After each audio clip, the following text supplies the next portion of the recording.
మనం బీచ్ లో మామూలుగా మురి మిక్చర్ తింటుంటాం కదా. ఈ రోజు అదే స్టైల్లో అటుకులు మిక్చర్ చేసుకుందాం. అటుకులు మిక్చర్ అంటే డ్రై మిక్చర్ కాదు. మనం ఈవినింగ్ స్నాక్స్ కానీ అప్పుడప్పుడు పకోడీ బజ్జీ చేసుకుంటూ ఉంటాం కదా. అండ్ అలాంటప్పుడు డిన్నర్ హెవీగా చేయడానికి ఇష్టపడం. అలాంటప్పుడు ఈ మిగిలిపోయిన పకోడీ బజ్జీతో ఇలా అటుకులు మిక్చర్ చేసుకుంటే లైట్గా సప్పర్ అయితే అయిపోతుంది. ఈ అటుకుల మిక్చర్ని మీరు బ్రేక్ఫాస్ట్ సప్పర్ కూడా చేసుకోవచ్చు. సో ఇవైతే సోక్ చేసిన అటుకులు. ఇవి పేపర్ అటుకులు అయితే వాటర్ బాగా సోక్ చేసుకొని బాగా మెత్తగా అయిపోతాయి. ఈ దంపుడు అటుకులు అయి ఉండాలి, అదే పౌండెడ్ రైస్.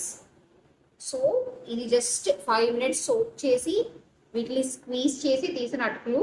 జస్ట్ 2 minutesకి మళ్ళీ మీకు ఇలా పొడి పొడిగా అయిపోతాయి.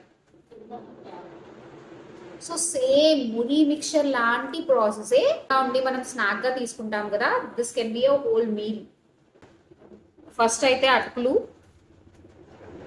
నెక్స్ట్ దీంట్లోకి కంపల్సరీగా అయితే బజ్జీ ఉండాలి. అండ్ మురి మిక్చర్ లో మనం తక్కువ క్వాంటిటీ బజ్జీ వేస్తాం కదా, ఈ అటుకుల మిక్చర్ లో మాత్రం కొంచెం ఎక్కువ క్వాంటిటీయే ఉండాలి. అంటే మీరు 2 cups అటుకులతో చేసుకుందాము అనుకుంటే అట్లీస్ట్ 1 cup అయితే మీకు బజ్జీ ఉండాలి. Bajji pakodi or anything. దీన్ని మ్యాష్ చేసేసుకొని వేసేసుకోవడమే.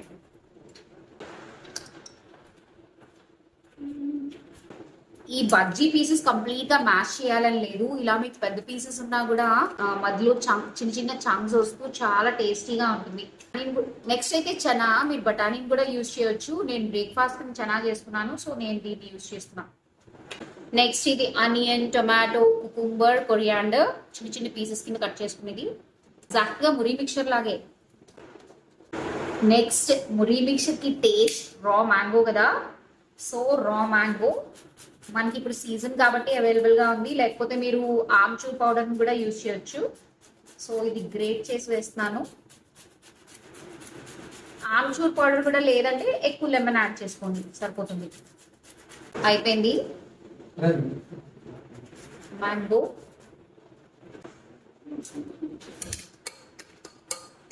సాల్ట్,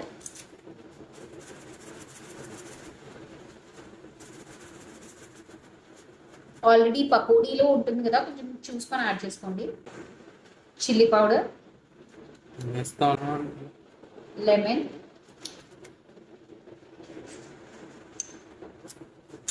మనం మ్యాంగో వేసాం కదా, ఒక లెమన్ స్క్వీజ్ చేస్తే సరిపోతుంది. మీరు మ్యాంగో వేయకపోతే నియర్లీ దీనికైతే 3 lemons పడతాయి. ఇప్పుడు మురి మిక్చర్లా దీన్ని బాగా కలిపేసుకోవడమే, అంతే.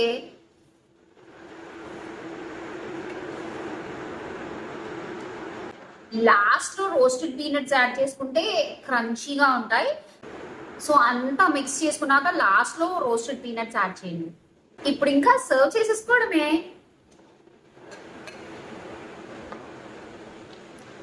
సర్వ్ చేశాక కొంచెం చాట్ మసాలా స్ప్రింకిల్ చేసుకుంటే చాలా ఫ్లేవర్ఫుల్ గా ఉంటుంది.